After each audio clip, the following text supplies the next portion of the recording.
الحمد لله الذي فضل أيام رمضان بالصيام ونور لياليه بالقيام. أشهد أن لا إله إلا الله وحده لا شريك له الملك العلام. ونشهد أن سيدنا وسندنا ومولانا وأولانا محمدا عبده ورسوله صلى الله عليه وعلى آله وأصحابه وأتباعه. أما بعد فأعوذ بالله من الشيطان الرجيم. بسم الله الرحمن الرحيم. يا أيها الذين آمنوا كتب عليكم الصيام كما كتب على الذين من قبلكم لعلكم تتقون أياما معدودات فمن كان منكم مريضا أو على سفر فعدة من أيام أخر وعلى الذين يطيقونه فدية طعام مسكين فمن تطوع خيرا فهو خير له وأن تصوموا خير لكم إن كنتم تعلمون. وقال النبي صلى الله تبارك وتعالى عليه وسلم كل عمل ابن آدم يضاعف الحسنة بعشر أمثالها إلى 700 ضعف.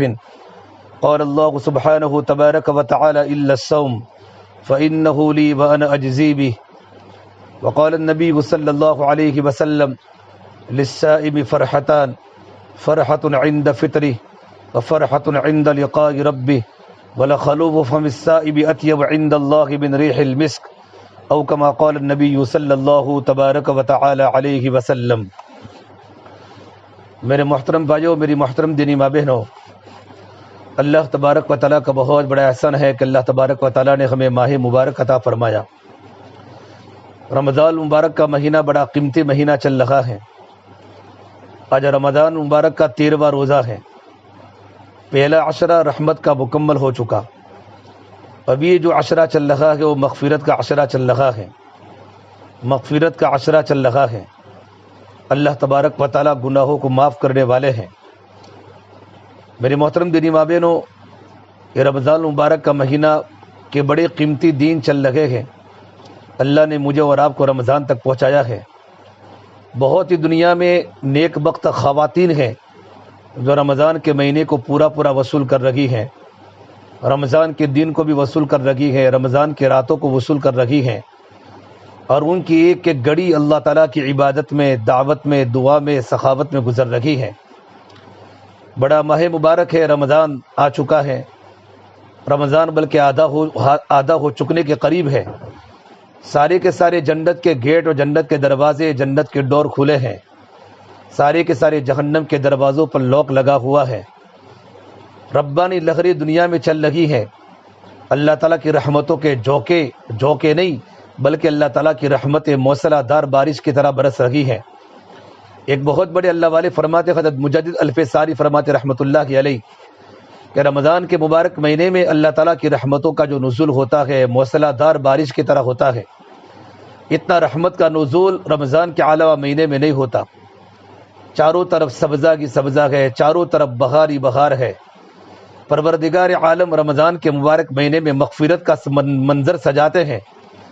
اللہ نے جنت کو مزین کیا ہوا ہے.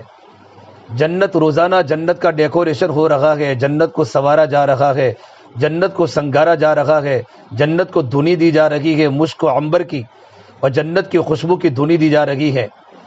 سمندر کی ساری مخلوق، سمندر کی مچھلیاں، بیلوں میں رہنے والی چوٹیاں، آسمانی ملائکہ، آسمانی مخلوق، اور جتنے بھی بحری جانور ہیں اور جتنے بھی بری مخلوق ہیں، یہ ساری مخلوق روزے دار کی مغفرت کی دعا میں لگی ہوئی ہے.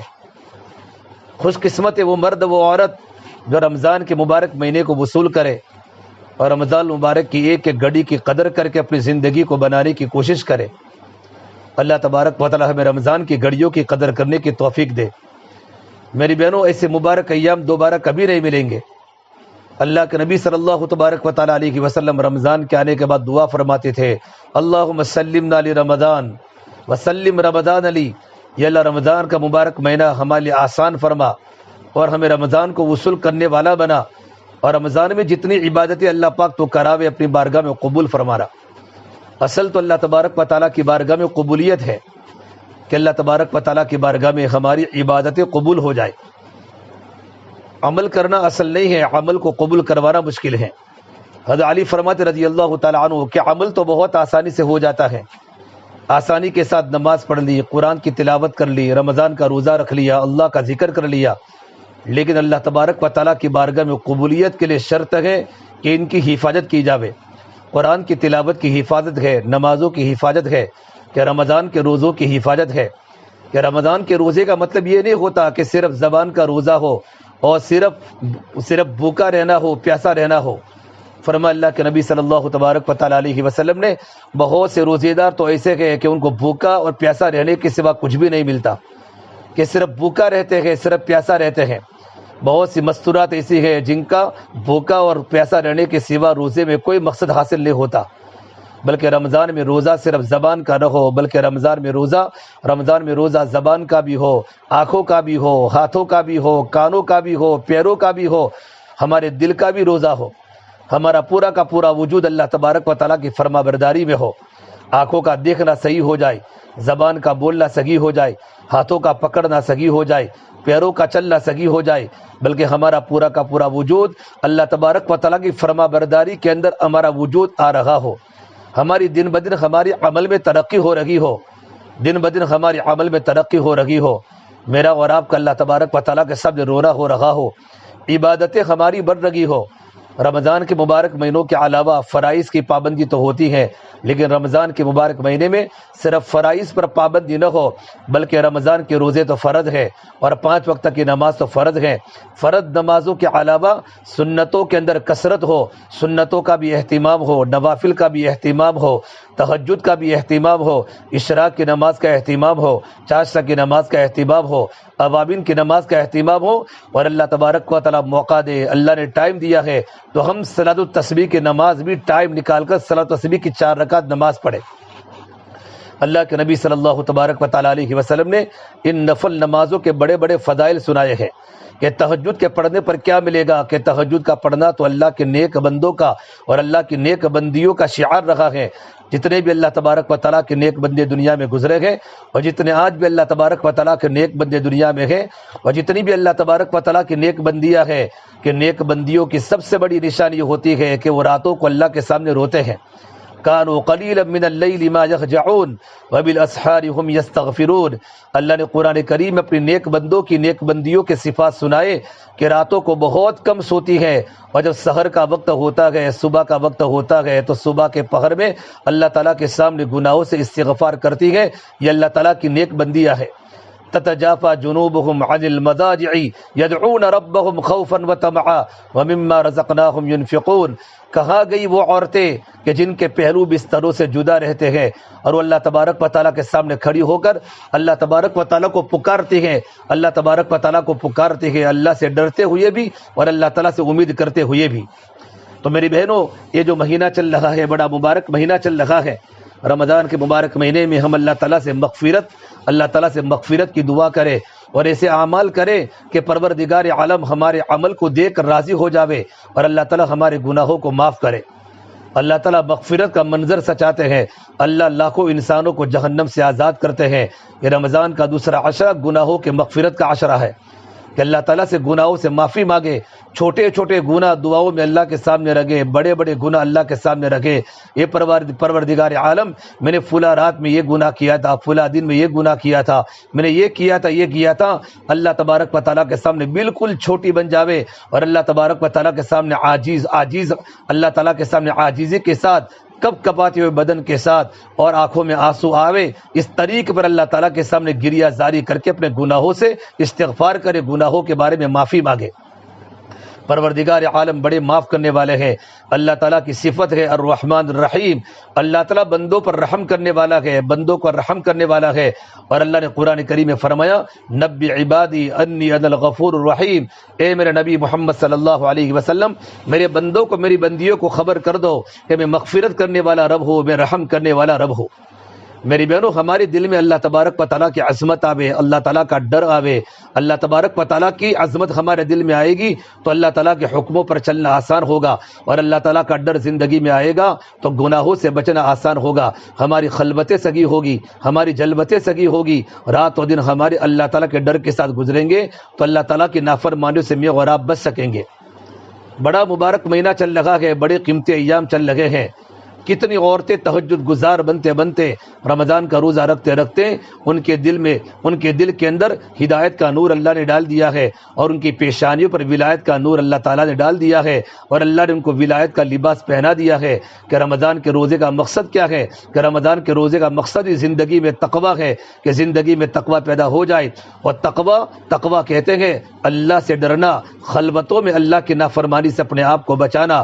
لقمان حکیم علیہ السلام نے بیٹے کو نصیحت فرمائی، جس کا تذکرہ اللہ نے قرآن کریم میں کیا ہے، یا بنی انہا ان تک مثقال حبۃ من خردل فتکن فی صخرہ او فی السماوات او فی الارض یأتی بها اللہ ان اللہ لطیف خبیر۔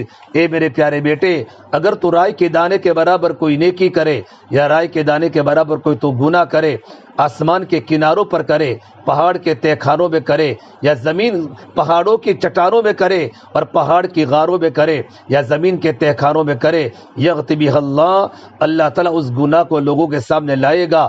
راتوں کے اندھیروں کی تہجد اللہ امت کے سامنے لائے گا، راتوں کا تڑپنا اور راتوں کا مسلح پر بیٹھ کر اللہ کے سامنے گڑ گڑانا، اللہ کے سامنے رونا، یہ اللہ امت کے سامنے لائے گا۔ اللہ کے نبی صلی اللہ تبارک و تعالیٰ علیہ وسلم کی پیاری بیٹی حضرت فاطمہ رضی اللہ عنہا، سردی کے موسم میں سردی کی راتیں بڑی لمبی لمبی ہوتی ہیں، اور سردی کی راتوں کے اندر عشاء کی نماز کے بعد مصلی بچھا کر اللہ کے سامنے کھڑی ہو جاتی اور اللہ کے سامنے گریہ زاری کرتی، اللہ کے سامنے رو رو کر اپنے گناہوں سے توبہ استغفار کرواتی، نیکی کر کے بھی اللہ سے ڈرتی تھی، کہ نیکی کر کے بھی اللہ سے ڈرنا یہ اللہ تعالیٰ کے ولیوں کی صفات ہوتی ہے۔ اللہ کے نیک بندے، اللہ کی نیک بندیاں نماز پڑھ کے بھی ڈرتی ہے، روزہ رکھ کے بھی ڈرتی ہے، تراویح پڑھ کے بھی ڈرتی ہے کہ اللہ تعالیٰ کی بارگاہ میں ہماری عبادت کو ٹھکرا دیا نہ جائے۔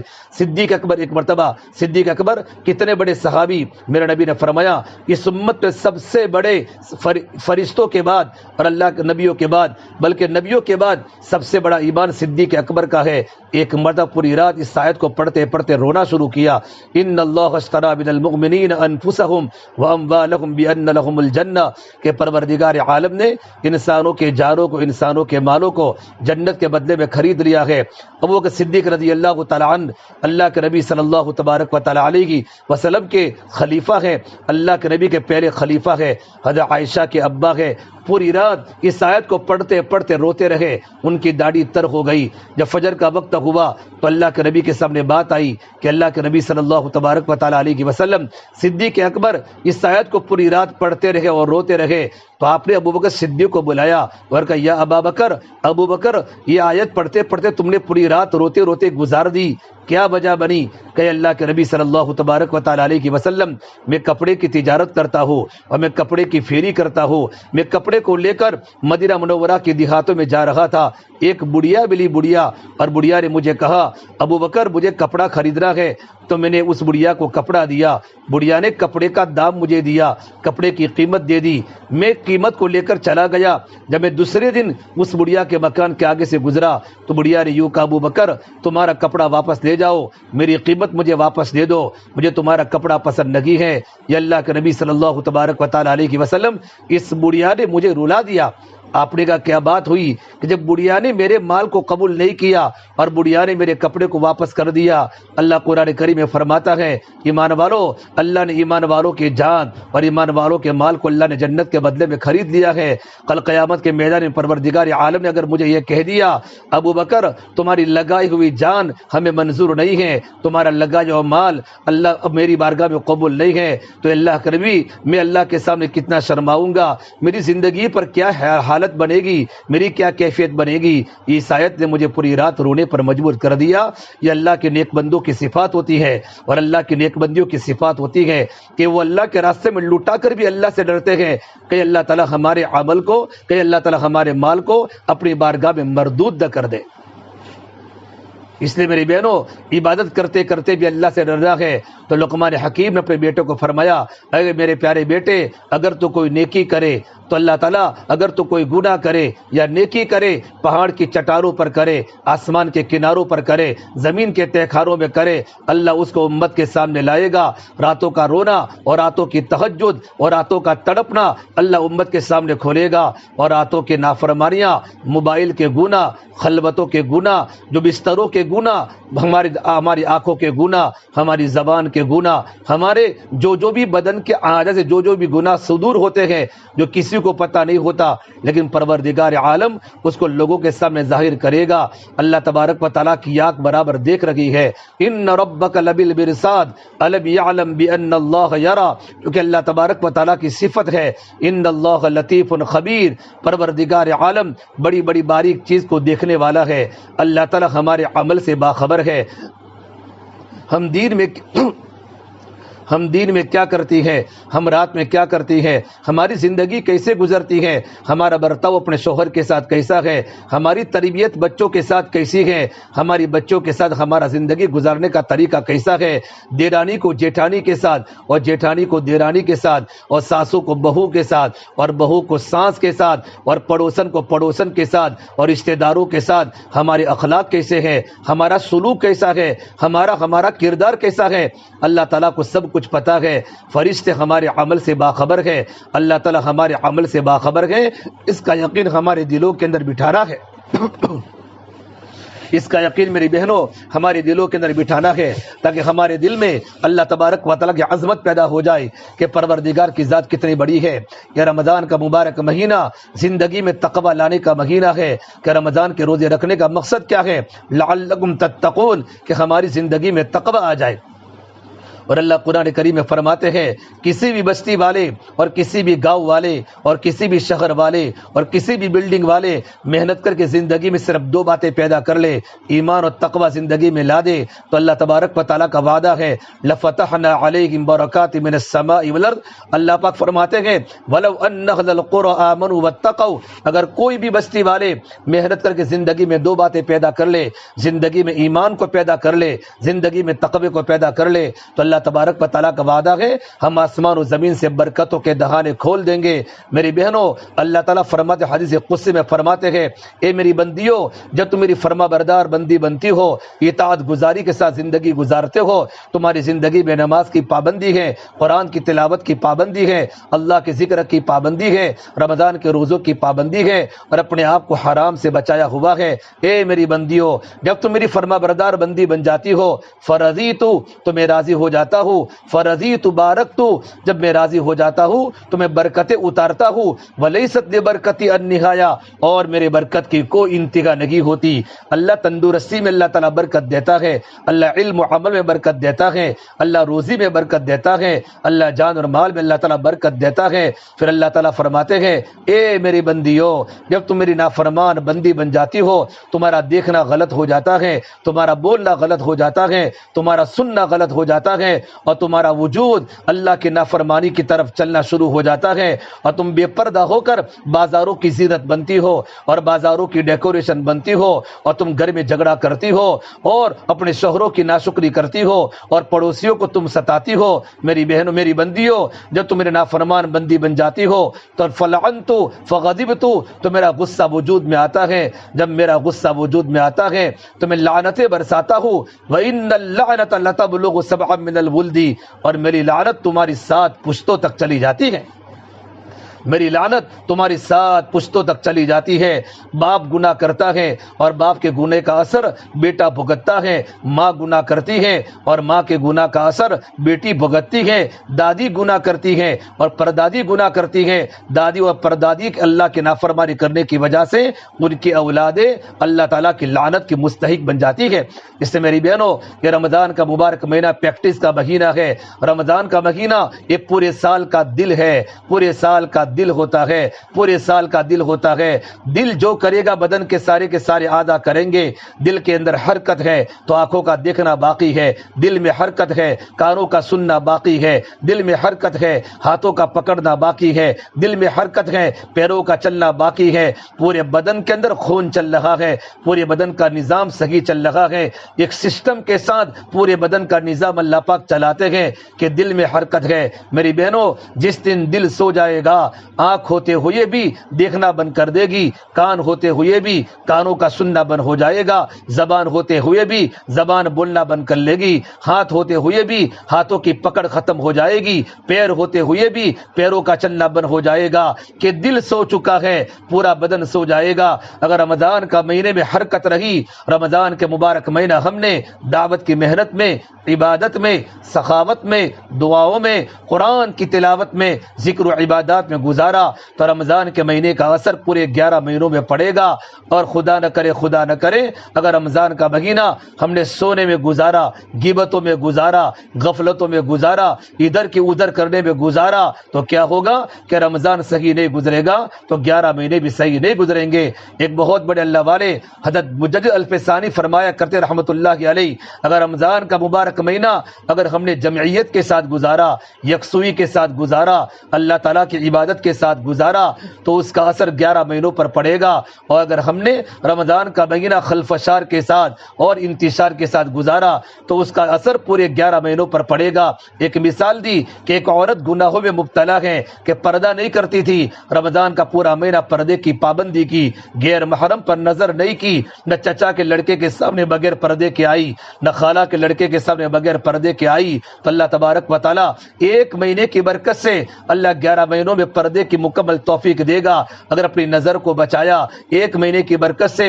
11 مہینوں میں اللہ نظر کی پابندی رکھے گا۔ زبان کو جھوٹ سے بچایا، زبان کو غیبت سے بچایا، کسی کی ادھر کی ادھر کرنے سے بچایا، اگر رمضان میں زبان پر کنٹرول کیا، اللہ کی ذات سے امید ہے رمضان کی برکت سے اللہ تعالیٰ 11 مہینوں میں ہماری زبان کی، ہمارے بدن کے سارے اعضاء کے اللہ پاک حفاظت کرے گا۔ اگر رمضان میں تہجد کی پابندی کی، پروردگار عالم 11 مہینوں میں تہجد کی توفیق دے گا۔ رمضان میں نماز کی پابندی کی، سنتوں کی نفلوں کی پابندی کی، اللہ تعالیٰ 11 مہینوں میں رمضان میں فرضوں کی، سنتوں کی، نفلوں کی پابندی کرنے کی توفیق دے گا۔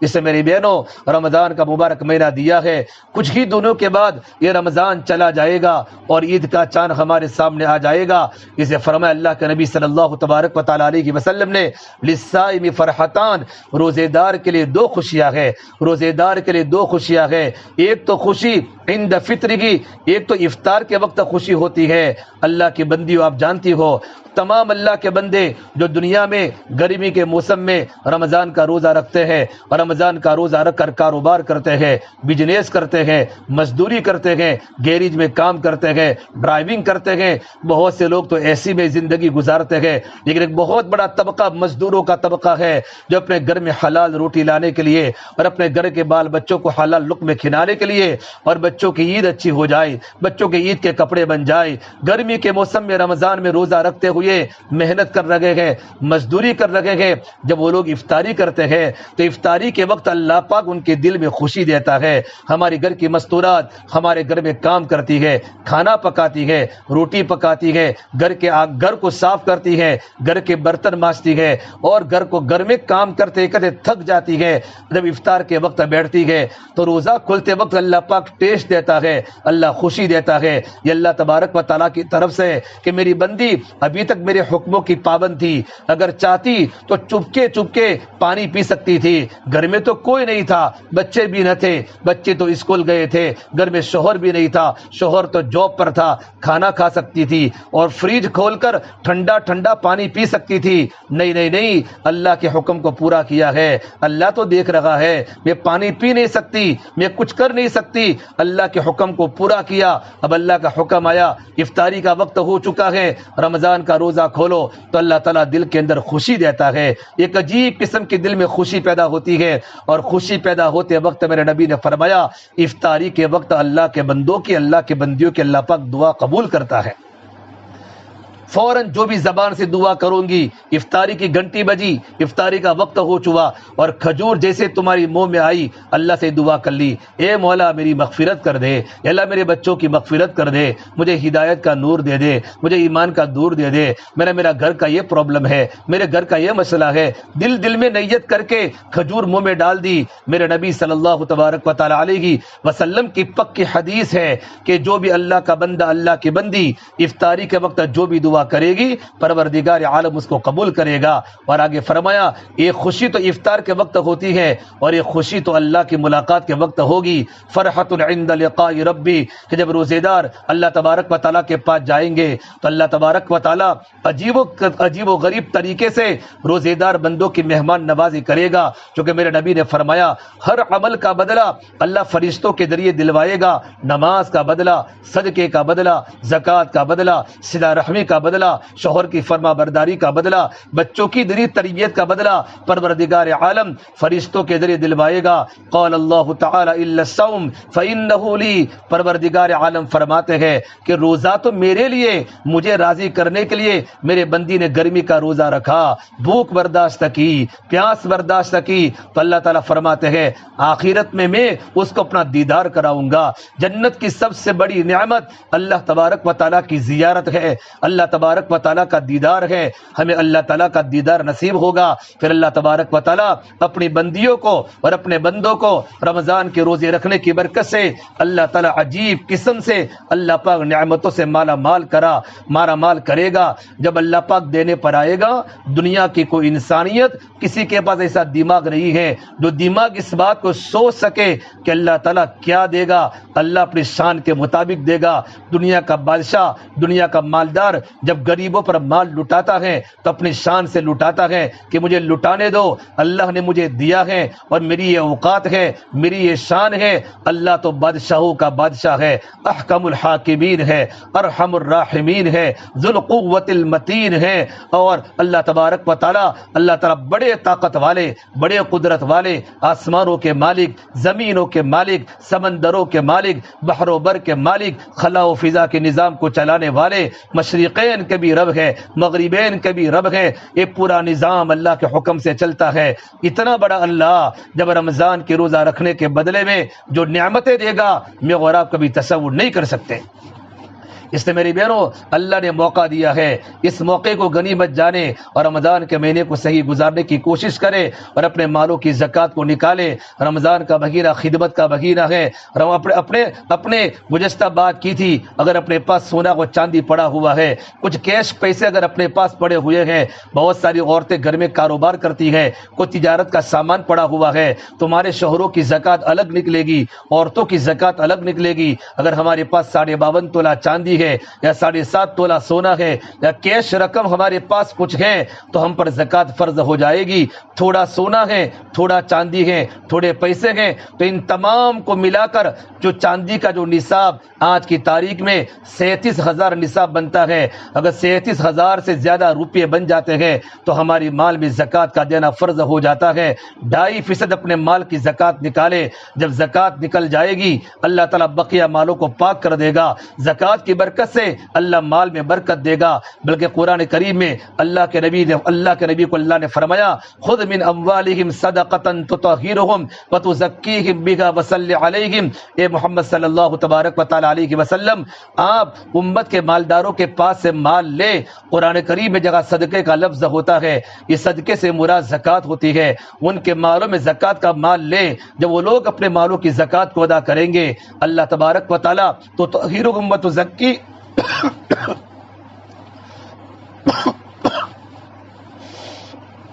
اللہ تبارک و تعالی بقیہ مال کو بھی پاک کر دے گا۔ خالی صرف اللہ تعالیٰ مال کو پاک نہیں کرے گا بلکہ زکوٰۃ کے دینے کی برکت سے اللہ تعالیٰ ان کے دل کو بھی پاک کرے گا۔ اللہ ان کے دل کو بھی پاک کرے گا۔ ہمارے دلوں کا تزکیہ زکوٰۃ کے مال سے نکلتا ہے۔ پھر فرمایا ان صلاتک سکن لہم، یہ محمد صلی اللہ تبارک و تعالی علیہ وسلم خذ من اموالہم صدقۃ تطہرہم وتزکیہم بہا وصلی علیہم۔ نبی زکوٰۃ دینے والے مردوں کے لیے اور زکوٰۃ دینے والی عورتوں کے لیے نبی آپ دعا کیجئے۔ کتنی بڑی بات فرمائی قرآن کریم اللہ تبارک و تعالیٰ نے، آپ ان کے لیے دعا کیجئے۔ ان صلاتک سکن لہم، تمہارا دعا کرنا اپنے امت کے لیے قابل سکون ہوگا، باعث رحمت ہوگا، باعث سکون ہوگا۔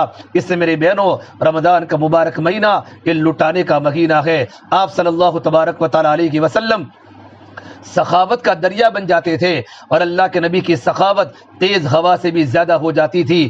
زکوٰۃ کا صرف نکالنا یہ تو بخل سے نکالے گا، ہم سخی نہیں بن سکتی۔ سخی ہم اس وقت بنے گی اپنے مالوں کی زکوٰۃ کو نکالنے کے بعد۔ مرد بخل سے نکل جاتا ہے، عورت بخل سے نکل جاتی ہے، لیکن عورت بھی سخی نہیں بنتی۔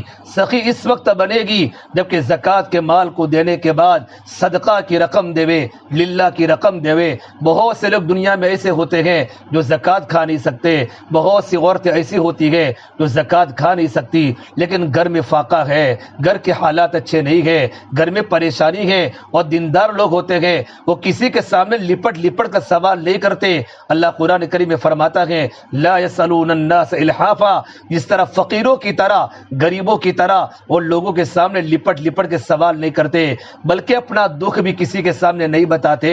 گھر میں کیا حالت چل لگی ہے، ایسے وقت میں ہماری ذمہ داری بنتی ہے ایسی عورتوں کو ہم ان کے گھروں میں جا کر ان کے بچوں کی روزی روٹی کا انتظام کرے، ان کے بچوں کے عید کے کپڑے سلاوے۔ یہ رمضان کا مبارک مہینہ سخاوت کا مہینہ ہے، رمضان کا مہینہ لٹانے کا مہینہ ہے۔ ہم مالکہ کی طرح بادشاہ بن کے زندگی نہ گزارے۔ اللہ کے نبی صلی اللہ تبارک و تعالی علیہ وسلم کی پیاری بیٹی فاطمہ جنت کی عورتوں کی سردار تھی۔ میرے نبی کی بیٹی میں کتنا خدمت کا جذبہ تھا۔ ایک مرتبہ اللہ کے نبی صلی اللہ تبارک و تعالی علیہ وسلم کی پیاری بیٹی فاطمہ گھر میں چکی کو پیس رہی تھی۔ چکی پیستے پیستے ہاتھوں میں چھالے پڑ گئے تھے، اور اچانک کسی کے رونے کی اور کسی کے کراہنے کی آواز آئی۔ حضرت فاطمہ جو جنت کی عورتوں کے سردار ہے، چکی کو بند کر دیا، پڑوس کے گھر میں گئی، دیکھا ایک عورت کو درد ذیل کی تکلیف ہے، بچے کی ولادت کا وقت ہے۔ اس زمانے میں ڈاکٹرز نہیں تھے، اس زمانے میں دواخانے نہیں تھے، بلکہ بچوں کی پیدائش گھروں کے اندر ہوا کرتی تھی۔ میری بہنوں، تو اسی وقت حضرت فاطمہ نے گھر میں گئی، وہاں جا کر ان کو تسلی دی۔ گھر والے پریشان تھے، حضرت فاطمہ نے کہا نہیں تم مت پریشان ہو، میں دایا والا میں کام کروں گی۔ حضرت فاطمہ نے وہاں محنت کی، وہاں خدمت کی، اللہ تعالیٰ نے ایک بچے کو جنم دیا۔ حضرت فاطمہ اتنی خوش ہو گئی کہ اللہ نے مجھ سے دین کی خدمت کا کام لیا ہے، اتنی خوش ہو گئی گویا کہ دونوں جہاں کی حکومت حضرت فاطمہ کو مل گئی ہو۔ ایک مرتبہ اللہ کے نبی صلی اللہ تبارک و تعالی علیہ وسلم کے پاس ایک یہودی کا مکان تھا۔ حضرت فاطمہ کے گھر کے قریب یہودی کا مکان تھا۔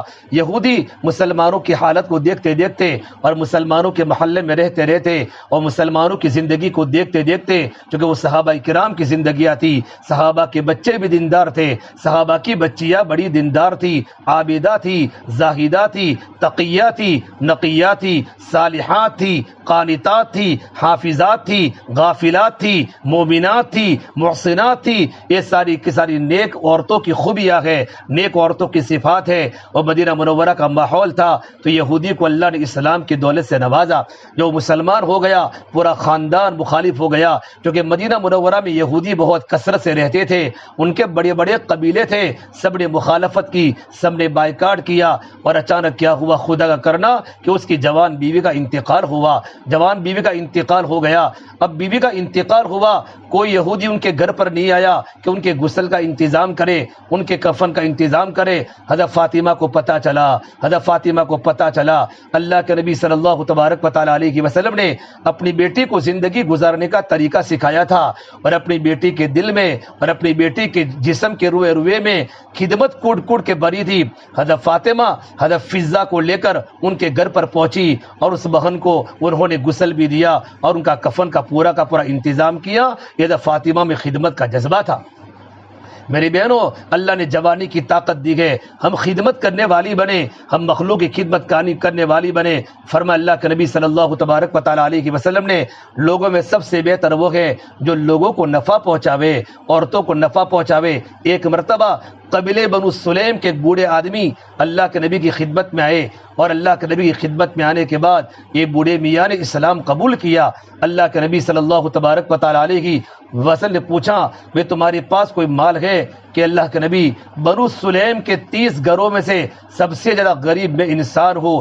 تو میرے نبی نے کہا، اپنے صحابہ سے پوچھا بتاؤ اس غریب کو سواری کون دے گا؟ تو ایک صحابی خزرج کے سردار سعد بن عبادہ کھڑے ہوئے، یہ اللہ کے نبی صلی اللہ تبارک و تعالی علیہ وسلم، میں اس کو سواری دینے کے لیے تیار ہوں، میں اس کو سواری دینے کے لیے تیار ہوں. اب کھانے کا مسئلہ تھا. آپ نے پھر پوچھا بتاؤ ان کو کھانا کون کھلائے گا، ان کی خدمت کی ذمہ داری کون لے گا؟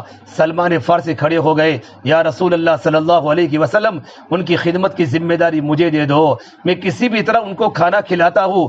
سلمان فارسی گھر پر گئے. وہ زمانہ تنگیوں کا زمانہ تھا، وہ زمانہ فاقوں کا زمانہ تھا. سلمان فارسی گھر پر گئے، گھر جا کر پوچھا کہ گھر میں تو کچھ بھی نہیں ہے. پھر سلمان فارسی مدینہ منورہ کی ایک ایک گھر میں گئے، ہر گھر میں سے آواز آئی کہ گھر میں کچھ بھی نہیں ہے. وہ کیسا زمانہ تھا، گھروں میں کھانے پینے کا سامان تو نہیں تھا، لیکن گھر میں اللہ کے نبی والے اعمال تھے، گھروں میں اللہ کے حکموں کی پابندی تھی. ان کے گھروں میں بجلی کے قمقمے نہیں تھے، ان کے گھروں میں روشنیاں نہیں تھی، ان کے گھروں میں لائٹیں نہیں تھی، لیکن ان کے گھروں میں ایمان کا نور تھا، ان کے گھروں میں عمل کا نور تھا، ان کے گھروں میں تہجد کا نور تھا، ان کے گھروں میں پردے والی صفات والی زندگیاں تھی، باحیا بچیاں تھی، باحیا لڑکے تھے. ان لڑکوں کو دیکھ کر اور مدینہ منورہ کے صحابہ کے چھوٹے چھوٹے بچے راتوں کے تنہائیوں میں اللہ کے سامنے رونے والے تھے. یہ زندگی کے وہ صفات تھے. سلمان فارسی کتنے گھروں میں گئے لیکن کہیں سے بھی کھانے کا کچھ نہیں ملا. چلتے چلتے اللہ کے نبی صلی اللہ تبارک و تعالی علیہ وسلم کی پیاری بیٹی حضرت فاطمہ کے گھر پر گئے اور جا کر دروازہ کھٹکھٹایا. اللہ کے نبی کی بیٹی نے پوچھا کون؟ کہ میں سلمان فارسی ہوں، ایک بوڑھے میاں کو لے کر آیا ہوں، گھر میں کوئی کھانا پڑا ہوا ہے. حضرت فاطمہ نے کہا اے سلمان، گھر میں تو 3 دن سے فاقہ چل رہا ہے، میرے دونوں چھوٹے بیٹے حسن حسین 2 دن سے بھوک مر رہے ہیں، گھر میں مارے بھوک کے رو رہے ہیں، لیکن یہ تو اللہ کے نبی کا مہمان ہے، یہ تو مدینہ منورہ کا مہمان ہے اور میرے گھر کا مہمان ہے، میں اپنے مہمان کو بھوکے جانے نہیں دوں گی.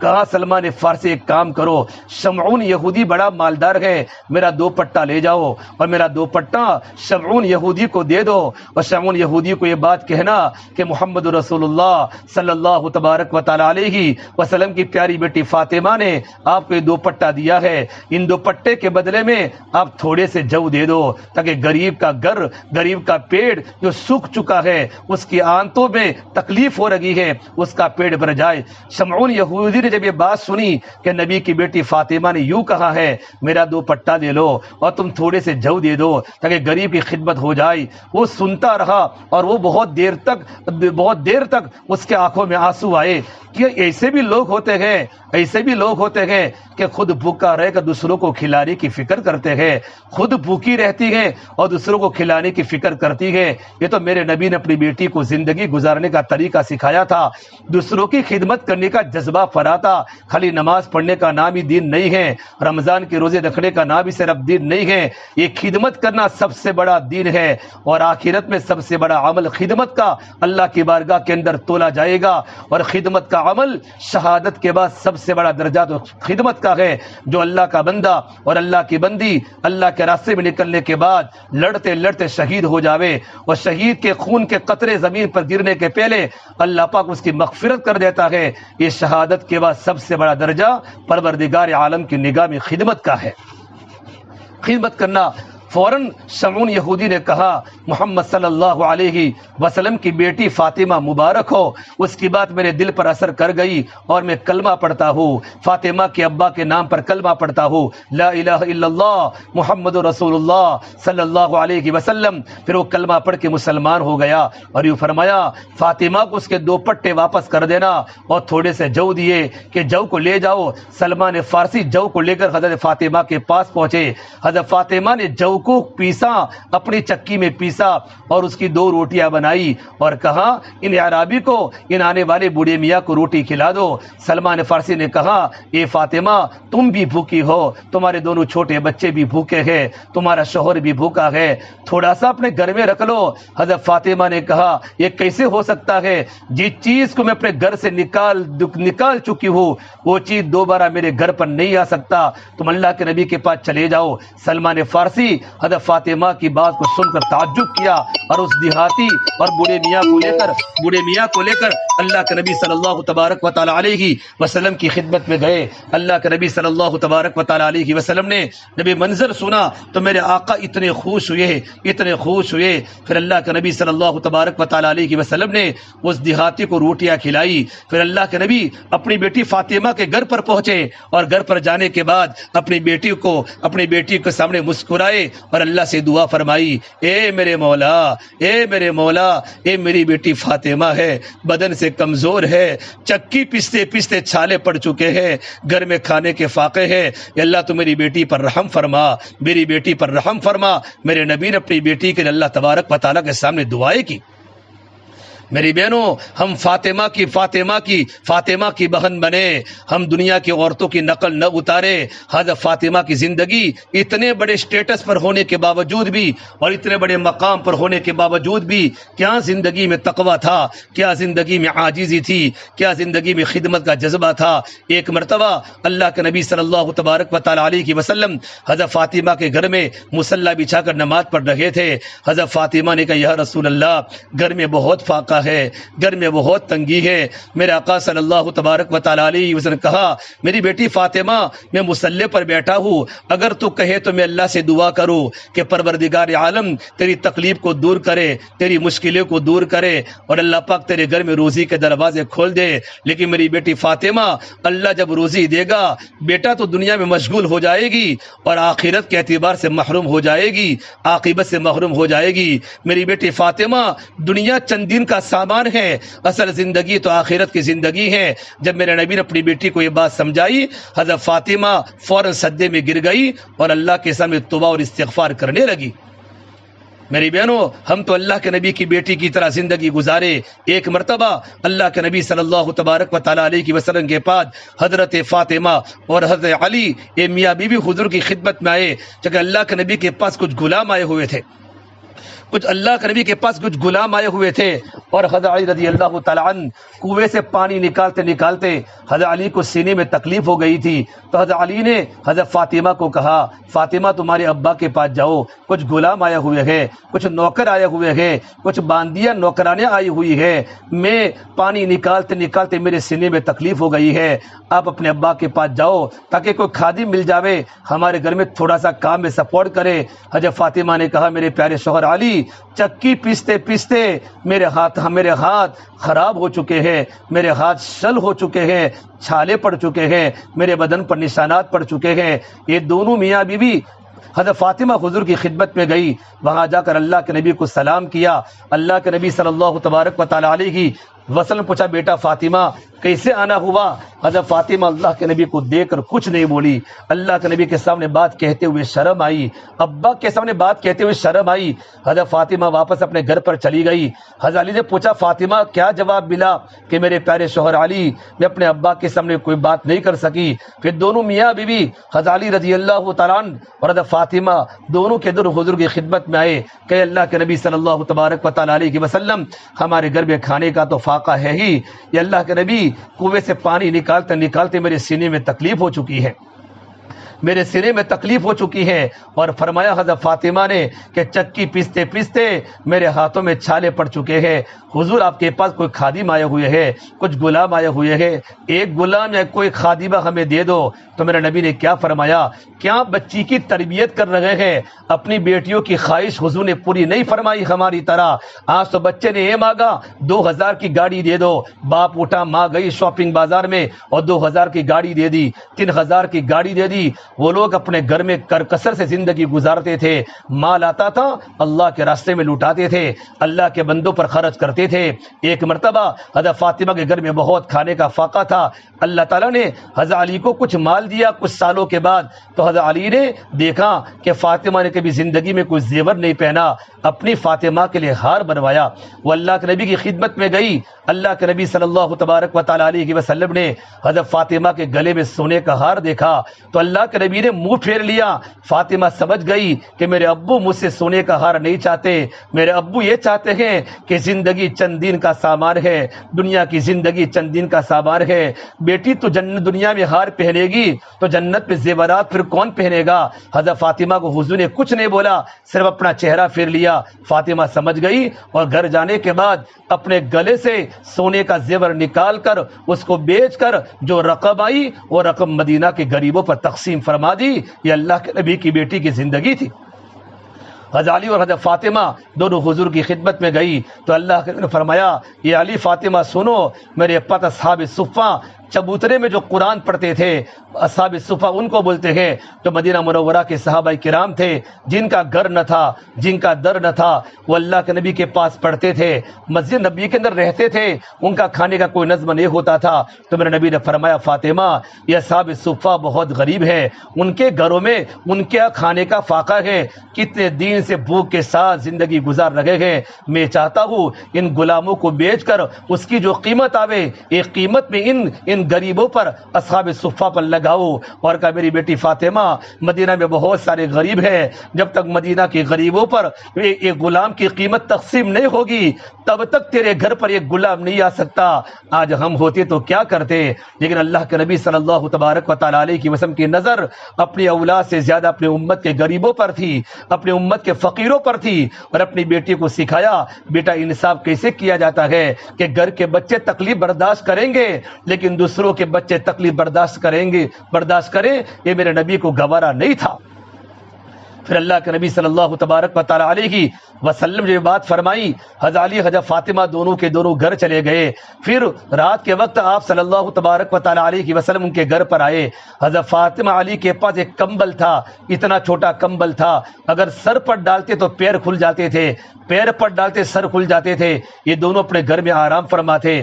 اللہ کے نبی صلی اللہ تبارک و تعالی علیہ وسلم اسی وقت گھر پر پہنچے تو ان دونوں نے حضرت فاطمہ علی نے جب اللہ کے نبی کو دیکھا تو دونوں اٹھنے لگے۔ آپ نے کہا دونوں کے دونوں آرام کرو۔ پھر فرمائے میری بیٹی فاطمہ اے میرے داماد علی، کیا میں تم کو خادم سے بڑھ کر عمل بتاؤں کہ ہر نماز کے بعد 10 مرتبہ سبحان اللہ، ہر نماز کا 10 مرتبہ الحمدللہ، ہر نماز کے بعد 10 مرتبہ اللہ اکبر، یہ 3 کلمے کہا کرو۔ پھر میرے نبی نے فرمایا فاطمہ میرے پاس کچھ بکریاں آئی ہوئی ہے، اگر تو کہے تو میں 5 بکریاں دے دوں یا تو کہے تو میں 5 کلمات سکھا دوں۔ حضرت فاطمہ سمجھ گئی کہ اللہ کے نبی صلی اللہ تبارک و تعالی علیہ وسلم مجھے بکریاں دینا نہیں چاہتے، میرا امتحان لینا چاہتے ہیں۔ حضرت فاطمہ نے کہا یا رسول اللہ مجھے بکریاں نہیں چاہیے، مجھے وہ کلمات سکھا دو جو آپ کو جبرائیل نے سکھائے ہیں۔ تو میرے نبی نے کہا میری بیٹی فاطمہ یہ کلمات پڑھ، یہ 5 بکریوں سے بھی افضل ہے، یا اول الاولین، یا آخر الآخرین، یا راحم المساکین، یا ذی القوۃ المتین، یا ارحم الراحمین۔ یہ میری بیٹی فاطمہ ان 5 کلمات کو اپنی زندگی کا مقصد بنا لے، اور ان 5 کلمات کو پڑھتے پڑھتے اللہ کا ذکر کر اور اللہ سے اپنی حاجات کو مانگ، پروردگار عالم تیری مشکل کو دور کر لے گا۔ اللہ کے نبی صلی اللہ تبارک و تعالی علیہ وسلم نے بتایا، زندگی گزارنے کا طریقہ بتایا۔ میری بہنوں ہم نمونہ حضرت فاطمہ کو بناوے۔ فاطمہ کی زندگی میں کتنا خدمت کا جذبہ تھا۔ ایک مرتبہ ایک بوڑھی عورت مدینہ منورہ کی حضرت فاطمہ کے گھر پر آئی اور دروازہ کھٹکھٹایا اور کہا اے اللہ کے نبی کی بیٹی، اے بنت رسول صلی اللہ علیہ وسلم، میں تمہارے گھر پر آئی ہوں، میرے گھر پر 3 دن کا فاقہ ہے، مجھے کچھ روٹی اور آٹا دے دو۔ حضرت فاطمہ نے کہا میری بہن تیرے گھر پر 3 دن کا فاقہ ہے، میرے گھر پر تو 7 دن کا فاقہ ہے، 7 دن سے گھر میں روٹی کا ٹکڑا نہیں بنا، 7 دن سے روٹی کا کلر میں نے نہیں دیکھا، لیکن آج ہی چند مٹھی آٹا میرے گھر پر ہدیے میں آیا ہے، میں ان کی روٹی بناتا ہوں۔ حضرت فاطمہ نے چند مٹھی آٹا کی روٹی بنائی اور روٹی بنانے کے بعد آنے والی بہن کی ضرورت کو پورا کیا۔ کیا جذبات تھے میری بہنوں، ہمارے گھر میں تو سب کچھ ہونے کے باوجود بھی کسی کے گھر پر کچھ نہیں جاتا، کیونکہ ہمارا پکانے کا مزاج ہی نہیں ہے، ہمارا محنت کرنے کا مزاج ہی نہیں ہے، ہمارا خدمت کرنے کا مزاج ہی نہیں ہے۔ ہمارے مال نے ہماری زندگی کو آسائش والی بنا دی، ہماری زندگی راحت والی بنا دی۔ ہم چاہتے کینال میں جا کر عورتوں کے گھروں کی خبر لیتے، ہم چاہتے فتح واڑی میں جا کر عورتوں کی گھروں کی خبر لیتے۔ کتنی غریب عورتیں بھیک مانگتی ہے، ان کے گھروں میں کھانا کچھ نہیں ہے، ان کے چھوٹے چھوٹے بچوں کی زندگی میں نہیں ہے۔ اگر آپ نہ جاتی، اپنے شوہروں کے ذریعے تحقیق کرواتی کہ کہاں غربا رہتے ہیں، میں چاہتی ہوں ان کے گھر پر روٹی بھیجواؤں، ان کے گھر پر سالن بھیجواؤں، ان کے گھر پر افطاری کا سامان بھیجواؤں، ان کے بچوں کے کپڑے بھیجواؤں۔ یہ چیزیں آخرت میں جنت پہ جانے کا ذریعہ بنے گی، کامیابی کا ذریعہ بنے گی۔ حضرت فاطمہ نے روٹی بنائی اور روٹی بنانے کے بعد آنے والی بوڑھی عورت کے سوال کو پورا کیا، پھر کہا بوڑھی اماں میرے شوہر علی مزدوری کرنے گئے ہیں، میں نے ان کے لیے تھوڑا سا رکھا ہوا ہے، وہ مزدوری کر کے شام کو واپس آئے گے۔ بوڑھی اماں تم دوبارہ شام کو گھر پر واپس آنا اور میرا حصہ بھی تم شام کو لے جانا۔ اللہ کے نبی صلی اللہ تبارک و تعالی علیہ وسلم نے ایسے نہیں فرمایا کہ فاطمہ جنت کی عورتوں کی سردار ہے، نبی کی بیٹی ہونے کی وجہ سے فاطمہ کو جنت کا مقام نہیں ملا۔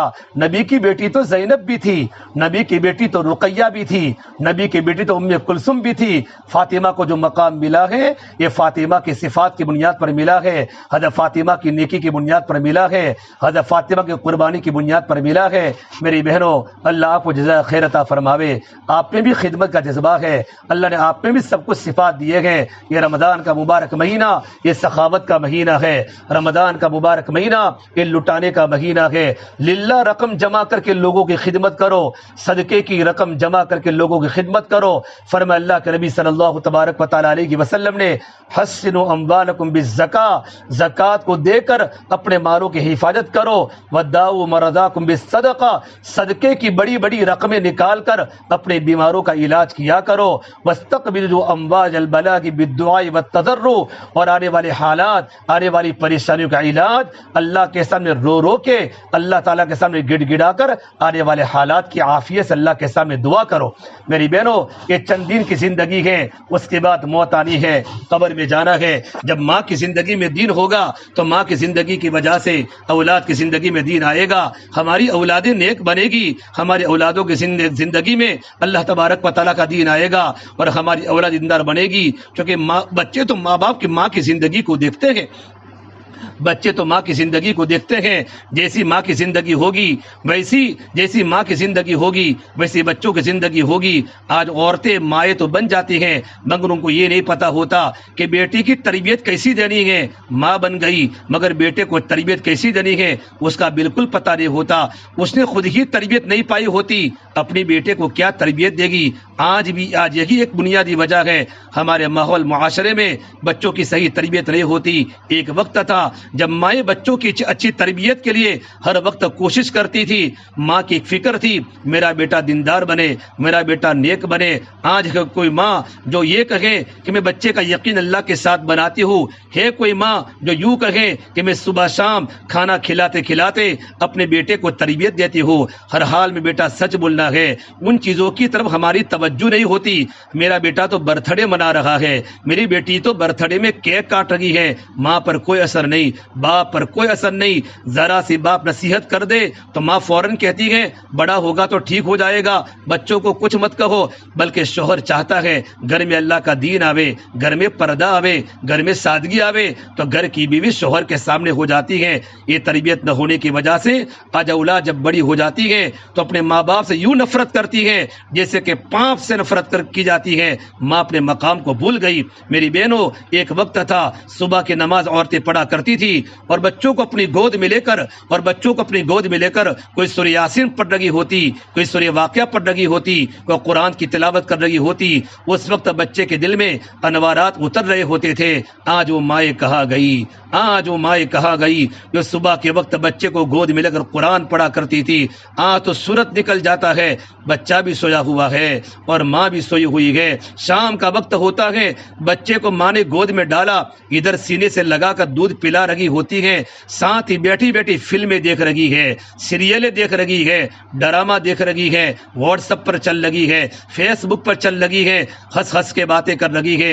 اے ماں، جب تو ڈرامہ میں غیر محرم مردوں کو دیکھے گی، غیر محرم مردوں کو دیکھے گی، تو موسیقی سنے گی اور تو غلط کام کرے گی، اور ایسی حالت میں بیٹے کو دودھ پلائے گی، تو بتا تیرا بیٹا جنید بغدادی کیسے بنے گا؟ تیرا بیٹا عبد القادر جیلانی کیسے بنے گا؟ تیرا بیٹا بایزید بستامی کیسے بنے گا؟ تیرا بیٹا مولانا عمر صاحب پالم پوری کیسے بنے گا؟ یہی وجہ ہے اولاد کے اندر نیکی کے اثرات جو منتقل ہونے چاہیے ماں باپ سے وہ منتقل نہیں ہوتے۔ تو بچے بڑے ہو کر تبلیغی جماعت میں نکل جاتے ہیں تو کچھ نہ کچھ زندگی بن جاتے ہیں، لیکن ماں باپ کا اثر اولاد کی زندگی پر بالکل دین کا نہیں ہوتا۔ اللہ کرے میری بہنوں ہمارے گھروں کی زندگی میں دین آوے، ہمارے گھر میں ہمارا معاشرہ پاکیزہ بنے۔ تو میں بات کر رہا تھا، جس طرح مرد عبادت کر کے اللہ تعالیٰ کا تعلق حاصل کر سکتا ہے، اسی طرح عورت بھی اگر عبادت کرے تو اللہ تعالیٰ کا تعلق اور معرفت حاصل کر سکتی ہے۔ ایک صحابیہ تنور پر روٹی لگائی اور اس کو اپنے سر پر رکھا اور چلتے ہوئے کہنے لگی، لے بہن میرے تو 3 پارے بھی مکمل ہو گئے اور میری تو روٹیاں بھی پک گئی۔ تب پتہ چلا یہ عورتیں جتنی دیر روٹی پکنے کے انتظار میں بیٹھتی تھی ان کی زبان پر قرآن جاری رہتا تھا، حتیٰ کہ اس دوران میں 3 پارے قرآن پاک کی تلاوت کیا کرتی تھی۔ میری بہنوں، ایک وہ عورتیں تھی جن کو راتوں کے چھوٹے ہونے کا شکوہ ہوا کرتا تھا۔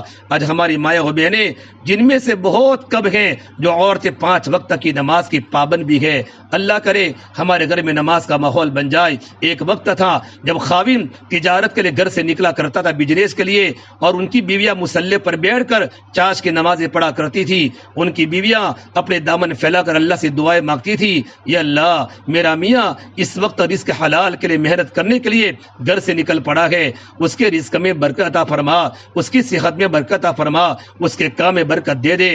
عورت رو رو کر دعا مانگ رہی ہوتی تھی، یا اللہ مرد کے کام میں برکت دے دے، تو اللہ تعالیٰ مرد کے کام میں برکت دیتا تھا۔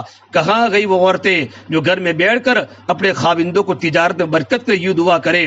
اس طرف ہماری توجہ نہیں جاتی، کبھی گیلے کر رہی ہے، کبھی شکوے کر رہی ہے۔ صاحب دعا کرے، ہمارے رزق میں برکتیں نہیں ہوتی۔ اس سے میری بہنوں، میرے اور آپ کی ذمہ داری ہے ہمارے گھر کے ماحول کو بنانے کی کوشش کرے۔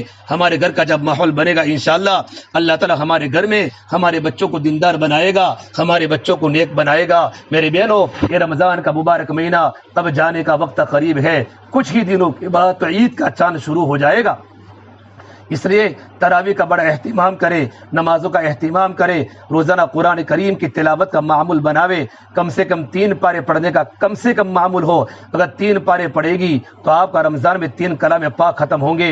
حضرت علی اللہ صاحب رحمۃ اللہ علیہ کی والدہ دن میں 40 پارے پڑھتی تھی، 1 مکمل قرآن اور 10 پارے، یہ روزانہ ایک دن کا معمول تھا علی اللہ صاحب کی والدہ کا۔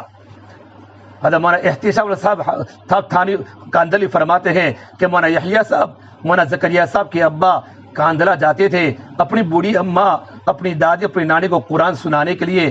فرماتے 3 دن میں مولانا یحییٰ صاحب قرآن سناتے تھے، اور گھر کی بڑی بڑی عورتیں ایک رات کے اندر پورا قرآن سنتی تھی۔ ایک رات میں 10 پارے، دوسری رات میں 10 پارے، اور تیسری رات میں کھڑی کھڑی 3 دن میں قرآن سنا کرتی تھی۔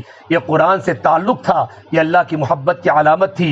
میری بہنوں، جس دن مولانا یحییٰ صاحب کا جس سال انتقال ہوا ہے، اس رمضان میں حضرت مولانا یحییٰ صاحب کاندرا پہنچے ہیں، اور ایک رات میں اپنے خاندان کی بوڑھی عورتوں کو پورا قرآن تراویح میں سنا کر آئے۔ یہ گھروں میں قرآن کریم کی تلاوت کا ماحول تھا۔ اس اپنے گھر میں قرآن کریم کی تلاوت کا ماحول ہو، ہمارا وقت سونے میں نہ گزر جائے۔ عورتوں کی زندگی کا بڑا اثر گھر پر پڑتا ہے۔ میری بہنوں، جتنی مستورات ہماری تعلیم کے حلقے میں آئی، الحمدللہ اللہ پاک آپ کا آنا قبول فرماوے۔ آپ کے دل میں اللہ کی محبت ہے، تب جا کر نہ معلوم کہاں سے ہماری مستورات بیچاری چلتی گرمی کے موسم میں اللہ کی دین کو بات کو سننے کے لیے گھروں سے آئی ہے، اپنے بچوں کو گھر پر سلا کر آئی۔ اللہ پاک آپ کا آنا قبول فرماوے، اللہ آپ کے خاندان میں برکتیں عطا فرماوے، اللہ آپ کے بچوں کو نیک و صالح بناوے، اللہ پاک آپ کے رزق میں، آپ کی صحت میں، آپ کے علم و عمل میں اللہ برکتیں عطا فرماوے، اللہ آپ کے خاندان کو خوب قبول فرماوے، نیکی کے وجود کا ذریعہ اللہ آپ کو بناوے، شر کے بن ہونے کا ذریعہ اللہ تعالیٰ آپ کو بناوے۔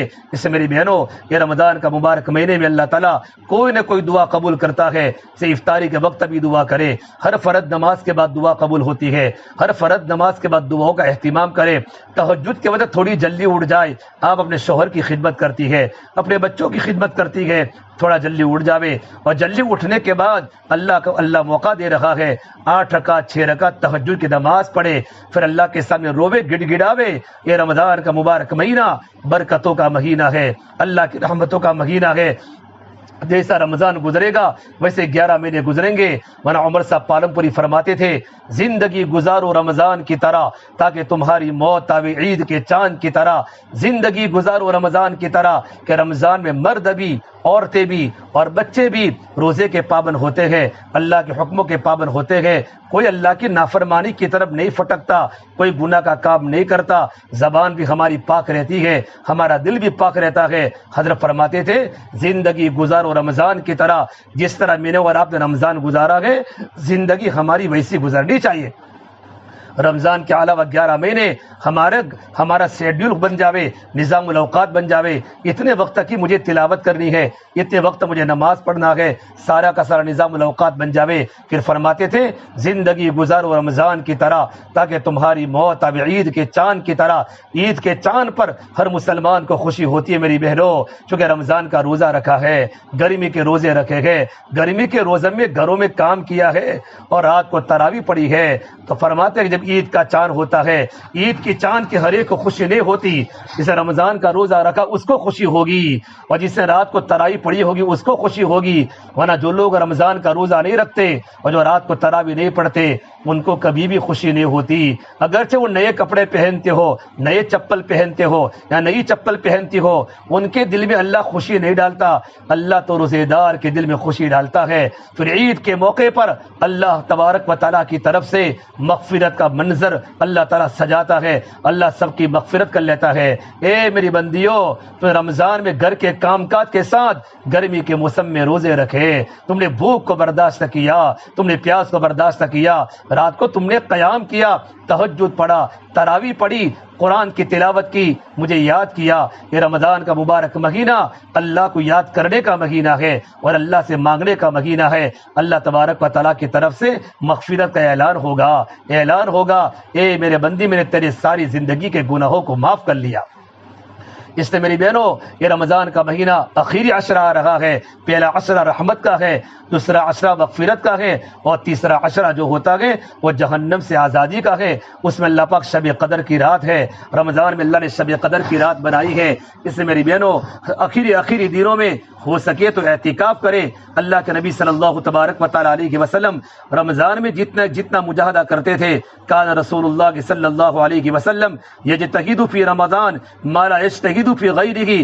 اب رمضان میں جتنا مجاہدہ کرتے تھے اتنا مجاہدہ اب رمضان کے علاوہ مہینوں میں نہیں کرتے تھے، لیکن جب آخری عشرہ آتا تھا، وَإِذَا دَخَلَ الْعَشْرُ الْأَخِيرُ، جب آخری عشرہ آتا تھا، احیا اللیل وایقظ اہلہ، آپ خود بھی جاگتے تھے اور اپنے گھر والوں کو جگاتے تھے۔ آپ کی بیویاں آخری طاق راتوں میں، آخری عشرے کی مکمل راتوں میں آپ خود جاگتے تھے، اللہ کی عبادت کرتے تھے، اللہ کے سامنے گڑ گڑاتے تھے، اور آپ کی بیویاں بھی جاگتی تھی، اعتکاف کرتی تھی۔ اللہ کے نبی صلی اللہ تبارک و تعالیٰ علیہ وسلم کے دنیا سے پردہ فرمانے کے بعد آپ کی بیویوں نے اعتکاف کیا ہے۔ اسے میرے بہنوں اپنے گھر کے کسی بھی کمرے میں، پورے گھر میں نہیں بلکہ گھر میں کوئی کمرہ متعین کر دے۔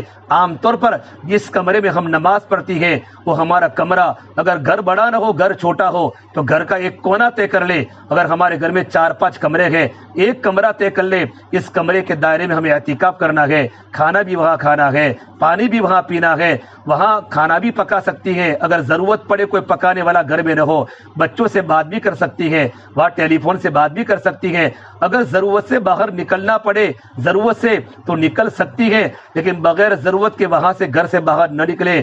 اور میری بہنوں، اور اعتکاف کا مقصد کیا ہے؟ اللہ تعالیٰ کو پانا ہے۔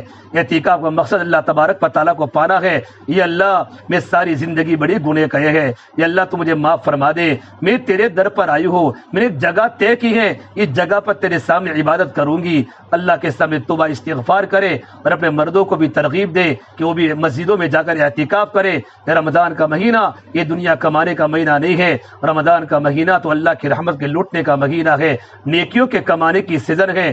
ہماری مستورات رمضان کے آخری عشرے میں بازاروں میں نہ گھومے، نہ معلوم ریلیف روڈ پر جوتا لینے کے لیے اور چپل لینے کے لیے اتنی مبارک راتوں میں جہاں اللہ کی رحمتوں کا نزول ہوتا ہے ہماری عورتیں بازاروں میں جاتی ہیں۔ ارے میری بہنوں، کیوں رمضان کی راتیں خراب کر رہی ہو، کیوں رمضان کی راتیں برباد کر رہی ہو؟ اللہ کے واسطے بالکل نہ جاوے، بالکل نہ جاوے، جتنا ہو سکے رمضان میں کسی کے گھر پر بھی نہ جاوے، اپنا وقت اپنے گھر میں لگے تاکہ زبان سے غیبت زبان ہماری محفوظ ہو جائے۔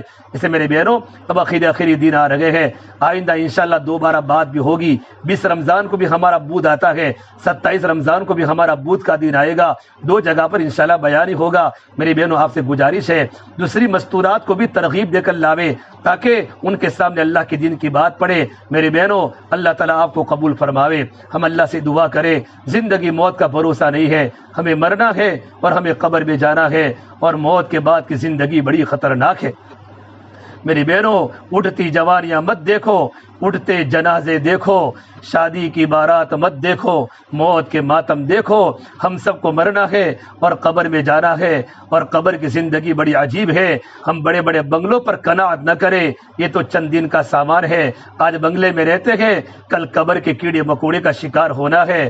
ارے مٹ جانے والی بھی کوئی سلطنت ہوتی ہے، ڈوب جانے والا بھی کوئی عروج ہوتا ہے۔ جس زندگی کو موت کھا جائے وہ بھی کوئی زندگی ہے، جس جوانی کو بوڑھاپا کھا لے وہ بھی کوئی جوانی ہے، جس مال پہ فقر کا ڈر ہو وہ بھی کوئی مال ہے، جن عزتوں کے پیچھے ذلتیں ہو وہ بھی کوئی عزت ہے، جن محبتوں کے پیچھے نفرتیں ہو وہ بھی کوئی محبت ہے، جن گھروں کو اجڑ جانا ہو، جہاں مکڑیوں کے جالے تن جانے ہو، کل بیت وان طال سلامتها۔ ارے میری بہنوں بڑے بڑے محل جا کر دیکھو تو صحیح، آج وہاں مکڑیوں کے جالے ہیں، کوئی پوچھنے والا نہیں۔ بڑے بڑے بادشاہ، بڑے بڑے وزیر اعظم، بڑے بڑے شاہ دنیا سے چلے گئے، موت نے کسی کو نہیں چھوڑا، موت نے کسی کو نہیں چھوڑا۔ کتنے جوان لڑکے بڑے ماں باپ کے سامنے چلے گئے، کتنے معصوم بچے چھوڑ کر ان کی مائیں قبروں کے حوالے ہو گئی۔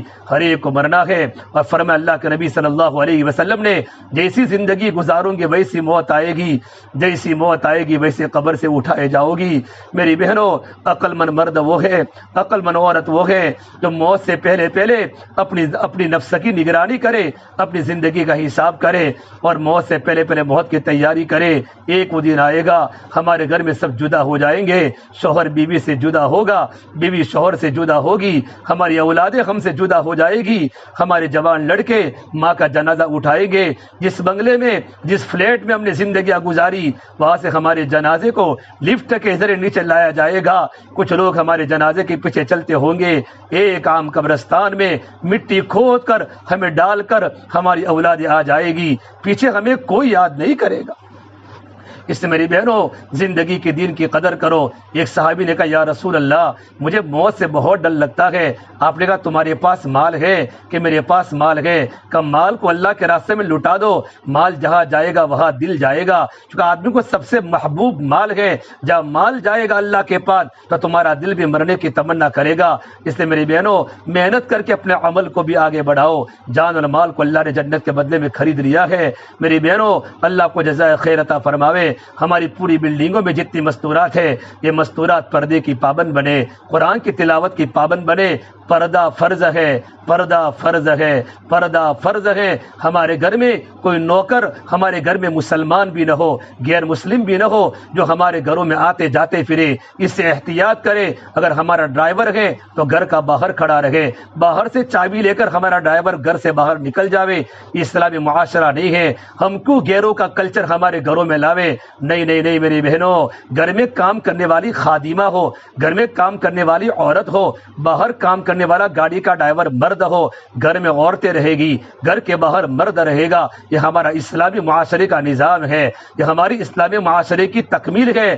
ارے اللہ کے واسطے اللہ نے قرآن کریم میں جگہ جگہ پر کہا ہے وقرن فی بیوتکن ولا تبرجن تبرج الجاہلیت الغلا، ارے اپنے گھر میں زیادہ وقت گزارا کرو، زمانے جاہلیت کی طرح مردوں کے سامنے بالکل باہر مت آؤ۔ یہ اللہ کے نبی کے ازواج مطہرات کو کہا گیا اور کہا وذکرن ما یتلی فی بیوتکن من آیات اللہ والحکمہ، اپنے گھر میں تعلیم کے حلقے زندہ کرو، اپنے گھر میں قرآن کی تلاوت زندہ کرو۔ میری بہنوں، گھر کے معاشرے کو پاکیزہ بنانے کے لیے گھروں کی تعلیم ہے، بچوں کی دینی تربیت ہے۔ ہمارے بچے اور ہماری بچوں کی زندگی میں سنت والی زندگی، عقیدت کا ڈر، اللہ کی محبت اور اللہ کا تعلق اس وقت آئے گا ہمارے گھر میں تعلیم کے حلقے لگیں گے۔ تعلیم کے بڑے انوارات ہیں، تعلیم کے بڑے برکات ہیں۔ یورپ کے ملکوں میں اور امریکہ افریقہ کے ملکوں میں آدھا آدھا گھنٹہ گھروں میں تعلیم ہوتی ہے، اور ایسے لوگ مالداروں کے گھروں میں تعلیم کی وجہ سے ان کے بچے مفتی بنے، ان کے بچے علماء کرام بنے، بڑے بڑے بزنس ہونے کے باوجود ماؤں نے اپنے بیٹے کو عالم بنایا اور ماؤں نے اپنے بیٹے کو حافظ قرآن بنایا کہ ماں باپ دیندار تھے اور ماں باپ کو پتا تھا کہ مرنا ہے اور مرنے کے بعد قبر میں جانا ہے۔ اگر اپنے اولادوں کو دیندار نہ بنایا تو مرنے کے بعد ہمیں کوئی یاد نہیں کرے گا۔ اس سے میری بہنوں، زندگی موت کا بھروسہ نہیں ہے، اس لیے اپنی زندگی کی ترتیب بناؤ۔ فرمایا اللہ کے نبی صلی اللہ تبارک و تعالیٰ علیہ وسلم نے، یہ ابو ذر کشتی مضبوط بنا لو، دریا بڑا گہرا ہے، اور یہ ابو ذر کمر کو ہلکی رکھو، پل صراط بڑا کٹھن ہے، اور یہ ابو ذر توشہ ساتھ لے لو، منزل بڑی دور ہے۔ یہ رمضان کا روزہ، 5 وقت کی نماز کی پابندی، یہ تعلیم کے حلقے، یہ گھروں کی تعلیم، ہفتہ واری اجتماع اور اللہ کا ذکر، یہ ہمارا توشہ ہے۔ توشہ ساتھ لے لو، منزل بڑی دور ہے۔ یہ ابو ذر عمل کو خالص کر لو، پرکھنے والا بڑا ہوشیار ہے، اس اللہ کے پاس مجھے اور اب تمام کو جانا ہے۔ پروردگار عالم مجھے بھی عمل کی توفیق دے۔ اس جمعہ کو انشاءاللہ 3 دن کی جماعت اللہ کے راستے میں نکلے گی ہماری مسجد سے۔ مجسطہ بھی 18 ساتھیوں کی جماعت نکلی تھی۔ ہماری مستورات اپنے جوان لڑکوں کو اور اپنے مردوں کو جماعت پہ 3 دن میں بھیجے۔ رمضان میں ان کا وقت لگے گا، ان کا دل نرم بنے گا، ان کا دل اللہ کی محبت میں جائے گا۔ اس سے میری بہنوں، بڑا پرچہ بناوے، آنے والے ہر مستورات اپنے گھر میں سے ایک نہ ایک فرد کو کم سے کم اللہ کے راستے میں 3 دن کی تشکیل کرے۔ میں آپ کو 3 دن کی بات کرتا ہوں۔ رمضان کے بعد اسٹوڈنٹ کی چلے کی جماعتیں جائے گی 30 اپریل کو، عید کے 1 ہفتے کے بعد۔ جو 10 کے ایگزام ہمارے بچے دے چکے ہیں، 12 کے ایگزام دے چکے ہیں، ان بچوں کو جماعتیں بھیجیں، اور ہمارے مردوں کی جماعتیں بڑھے گی ماشاءاللہ۔ رمضان کے بعد ہمارے حلقے سے 4 مہینے کی جماعت بھی جا رہی ہے، اور چلے کی جماعتیں مستقل بن رہی ہے۔ بقرعید کے پہلے جماعتیں ریٹرن ہو جائے گی۔ حج کا مہینہ ہے، بڑا مبارک مہینہ ہے۔ ایک طرف حجاج کرام اللہ کے گھر کی طرف جا رہے ہو، اور ہمارے شوہر، ہمارے بیٹے اللہ کے راستے میں جا رہے ہو۔ ہمارے گھر میں کیسی اللہ کی رحمت متوجہ ہوگی؟ صرف بنگلے بنانا اور مال کمانا، جاب کرنا، دنیا کرنا یہ اصل نہیں ہے۔ 65-63 سال کی زندگی تو بہت ہو گئی، اس کے بعد موت تک، قیامت تک قبر کی کوٹڑی میں رہنا ہے۔ اس کی تیاری کرنے کا اللہ نے موقع دیا ہے۔ یہ موقع دنیا کی زندگی ہے کہ دنیا کی زندگی میں ہم محنت کر کے اپنے بچوں کو، اپنی بچیوں کو دیندار بناوے۔ اور ہماری مستورہ کی جماعت بھی رمضان کے بعد انشاءاللہ 3 دن کے بنے گی۔ اپنے بھی نام لکھاوے کہ 3 دن کی جماعت ہمارے پورے یہاں ہمارے علاقے میں جماعت مستورات کی بہت، بلکہ نکلتی نہیں ہے۔ اتنی ساری تعلیم ہوئی، اتنے سارے بیان ہوئے، لیکن مستورات کی جماعتیں نہیں نکل پاتی۔ اپنے مردوں کو سمجھاؤ کہ تمہارا وقت اللہ کے راستے میں نکلے۔ ہمارے احمد ابا سے جماعتیں جاپان اور امریکہ اور افریقہ اور نہ معلوم کتنے کتنے ملکوں میں جا کے ہماری جماعتیں آئی۔ پہلے 3 دن سے ہم شروع کریں، ہمارے 3 دن 2 بار 3 بار لگیں گے، پھر 10 دن لگائیں گے، پھر چلہ لگے گا، پھر 2 مہینہ بیرون میں۔ اللہ نے آپ کو ٹیلنٹ دیا ہے، اللہ نے آپ کو استعداد دی ہے۔ اکثر پڑھی لکھی مستورات ہے، اگر آپ دین کا کام کریں گی، نہ معلوم کتنے ملکوں میں ہدایت کا پھیلنے کا ذریعہ پروردگار عالم آپ کو بنائے گا۔ اللہ مجھے بھی عمل کی توفیق دے، اللہ آپ کو بھی عمل کی توفیق دے۔ رمضان کا مبارک مہینہ جو گزر گیا، جو غلطیاں ہوئی، اللہ ہمیں معاف فرماوے۔ جتنے دن باقی ہے رمضان کے، اور رمضان کے بعد زندگی کے جتنے دن باقی ہے، اس کی صحیح قدر کرنے کی اللہ پاک ہم سب کو توفیق عطا فرماوے۔ دعا کر لیں۔ اللهم لك الحمد كله ولك الشكر كله ولك الخير كله اللهم صل على سيدنا محمد وعلى آل سيدنا محمد وبارك وسلم ربنا ظلمنا انفسنا وان لم تغفر لنا وترحمنا لنكونن من الخاسرين۔ اے اللہ ہمارے گناہوں کو معاف فرما۔ یا اللہ ہم بڑے گنہگار ہیں، اے اللہ بڑے خطا کار ہیں، بڑے مجرم ہیں، بڑے پاپی ہیں۔ ساری زندگی ہم نے گناہوں میں گزاری ہے، رات کے اندھیرے میں، دین کے اجالوں میں۔ اے اللہ بڑے بڑے بڑے کبیرہ گناہ ہوئے ہیں، میرے مولا ہمیں معاف فرما دے۔ اللہ تجھے سب کچھ پتہ ہے، ہماری خلوتیں، ہماری جلوتیں، ہمارا ظاہر و باطن، ہمارا قول و فعل میں کتنا فرق ہے۔ میرے مولا ہمیں معاف فرما دے، غلطی ہر ایک سے ہوتی ہے، آپ معافی کو پسند فرماتے ہیں۔ اللہم انک عفو کریم تحب العفو فاعف عنا، میرے مولا آپ معافی کو پسند فرماتے ہیں۔ اے قاتلوں کو معاف کرنے والے، اے زانیوں کے معاف کرنے والے، اے چوروں کو معاف کرنے والے پروردگار، ہم پر رحم کا کرم کا معاملہ فرما دے۔ ہم نے بڑے ناپاک گناہ کیے ہیں، اس دھرتی پر ہم سے بڑا گنہگار اور پاپی دنیا میں کوئی نہیں ہے، میرے مولا ہمیں معاف فرما دے۔ یہ مغفرت کا عشرہ چل رہا ہے، اللہ جبرائیل نے بد دعا کی ہے، ہلاک ہو انسان جو رمضان کا مبارک مہینہ پاوے تب بھی اپنی مغفرت نہ کرا سکے۔ اللہ تیرے نبی نے آمین کہا ہے، جبرائیل کی بد دعا تیرے نبی کے آمین تو کیسے قبول نہیں کرے گا؟ میرے مولا ہماری مغفرت فرما دے، ہماری مغفرت فرما دے، ہماری مغفرت فرما دے۔ مولا بڑے بڑے کبیرہ گناہ ہوئے ہیں، میرے مولا مغفرت فرما دے۔ اگر تو نے ہمیں معاف نہیں کیا، کوئی گھر نہیں مولا، کوئی گھر نہیں، کوئی در نہیں جہاں معافی کی امید ہو میرے مولا۔ تیرے سوا کوئی در نہیں، تیرے سوا کوئی گھر نہیں، میرے مولا ہمیں معاف فرما دے۔ مولا زندگی کی 40 سال کی عمر ہو گئی، اب پتہ نہیں کب دنیا سے جانا ہے، میرے مولا دنیا بٹورنے میں زندگی گزار دی، ابھی تک آخرت کے لیے کچھ نہیں کیا میرے مولا۔ میرے مولا ہمیں معاف کر دے، آخرت کی محنت کرنے والا بنا دے، ہمارے دل کی دنیا بدل دے۔ یہ مستورات مولا آئی ہوئی ہے، دھوپ میں اپنے گھروں سے چل کر آئی ہے، ان کی بڑی قربانیاں ہیں، میرے مولا ہماری بلڈنگوں کی تمام مستورات کو قبول فرما، ان کی مغفرت فرما، ان کا آنا قبول فرما۔ اللہ تو ہم سے راضی ہو جا، یا اللہ ان کے بچوں کو نیک بنا، ان کے شوہروں کو نیک بنا، ان کی بیماریوں کو دور فرما، ان کے قرضے کو ختم فرما، ان کی پریشانیوں کو دور فرما میرے مولا، ان کی پریشانی کو دور فرما، ان کی پریشانی کو دور فرما میرے مولا۔ جس گھر میں مستورات کا اجتماع ہوا ہے ان گھر والوں کو بے حد قبول فرما، ان کے بچوں کو، ان کے پوتوں کو، ان کے گھر والوں کو، یا اللہ گھر کی مستورات کو، حاجی صاحب کو، ان کے اہلیہ کو، پورے گھرانے کو دین کے عالی محنت کے لیے قبول فرما، دین کے نام پر لٹانے کی توفیق مرحمت فرما میرے مولا، رزق میں برکت عطا فرما میرے مولا، دنیا میں جہاں جہاں مسلمان ہے ان تمام کی پریشانی کو دور فرما۔ یا اللہ رمضان کا مبارک مہینہ کیسا مبارک مہینہ ہے میرے مولا، اگر تو اس کی برکات لوگوں کے سامنے کھول دیں، لوگ سجدے سے نہ اٹھے، لوگ رکوع سے نہ اٹھے میرے مولا، تو رمضان کسی امت کو نہیں دیا، یہ اللہ رمضان تو نے ہمیں دیا ہے۔ آپ پہلے آسمان پر ہے، ایک بچہ جب ماں کو دیکھتا ہے تو بچے کی محبت اور ماں کی ممتا جوش مارتی ہے، بچہ دوڑتا دوڑتا ماں کے پاس آ جاتا ہے، ماں اس کو گود میں بٹھا رہتی ہے۔